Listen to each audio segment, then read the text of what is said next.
Number 2,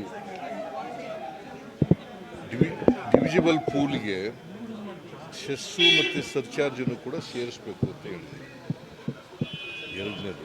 ಮೂರನೇದು, government of ಇಂಡಿಯಾಕ್ಕೆ ಬರ್ತಕ್ಕಂಥ ನಾನ್ tax revenue, ಆ ನಾನ್ ಟ್ಯಾಕ್ಸ್ ರೆವಿನ್ಯೂನು ಕೂಡ ಡಿವಿಜಿಬಲ್ ಪೂಲ್ಗೆ ಸೇರಿಸಬೇಕು ಅಂತ ಗೊತ್ತಾಯ್ತು. ಆಮೇಲೆ ಹೈದರಾಬಾದ್ ಕರ್ನಾಟಕ ನಾವೀಗ 25 ವರ್ಷ ಪ್ರತಿ ವರ್ಷ 5,000 ಕೋಟಿ ಖರ್ಚು ಮಾಡ್ತಾ ಇದ್ದೀವಿ. 5 ವರ್ಷದಲ್ಲಿ 25,000 ಕೋಟಿ ಆಗುತ್ತೆ. ನೀವು ಕೂಡ ಮ್ಯಾಚಿಂಗ್ ಗ್ರ್ಯಾಂಟ್ ಕೊಡಬೇಕು ಅಂತ ಹೇಳಿದ್ವಿ. ಆಮೇಲೆ ಬೆಂಗಳೂರು ಡೆವಲಪ್ಮೆಂಟ್ಗೆ ಸುಮಾರು 55,000 ಕೋಟಿ ಆಗುತ್ತೆ. ಕನಿಷ್ಠ ಪಕ್ಷ ಅದರಲ್ಲಿ ಅರ್ಧನಾರು ಕೊಡಬೇಕು ನಮಗೆ ಅಂತ ಹೇಳಿದ್ವಿ. ಬೆಂಗಳೂರು ಡೆವಲಪ್ಮೆಂಟಿಗೆ ಸುಮಾರು 55,000 ಕೋಟಿಗೂ ಹೆಚ್ಚು ಖರ್ಚಾಗುತ್ತೆ. ಅದರಲ್ಲಿ ಅರ್ಧ ನಮಗೆ ಕೊಡಬೇಕು ಅಂತ ಹೇಳಿದ್ವಿ.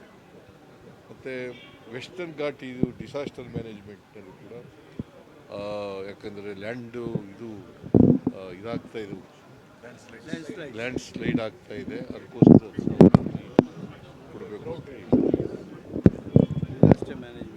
Disaster management. ಆಮೇಲೆ FCNC ಇರ್ತಕ್ಕಂಥ ಒಳ್ಳೆ ಪರ್ಫಾರ್ಮ್ ಮಾಡ್ತಕ್ಕಂಥ ಸ್ಟೇಟ್ಗಳನ್ನ ಪೀನಲೈಸ್ ಮಾಡಬಾರ್ದು.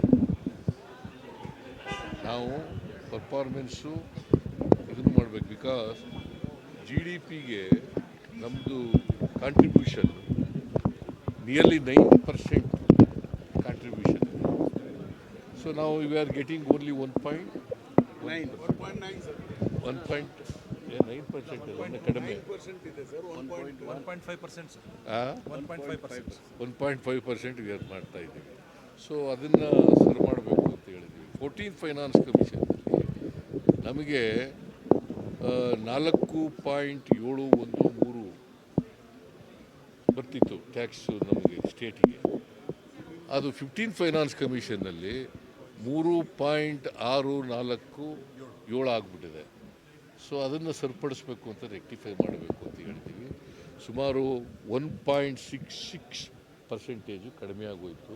ಅದರಿಂದ ನಮಗೆ ಒಟ್ಟಾರೆ ಸ್ಪೆಷಲ್ ಗ್ರ್ಯಾಂಟ್ಸು ಮತ್ತು ಡೆವಲ್ಯೂಷನಲ್ಲಿ ಕಡಿಮೆ ಆಗಿರ್ತಕ್ಕಂಥದ್ದು ಎಲ್ಲ ಸುಮಾರು 80,000 ಕೋಟಿ 5 ವರ್ಷದಲ್ಲಿ ಕಡಿಮೆ ಆಗಿದೆ.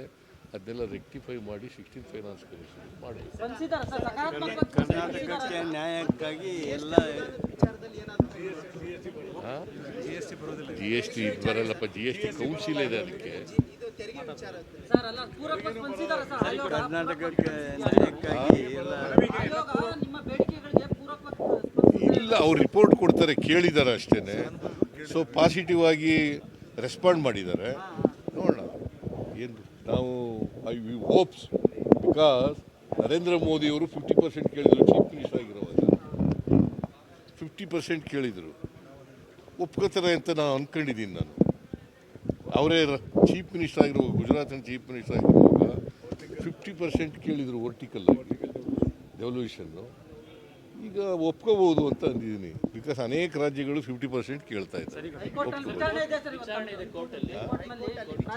ಅದು ಆರ್ಗ್ಯುಮೆಂಟ್ ಇದೆ, ನೋಡೋಣ ಏನಾಗುತ್ತೆ.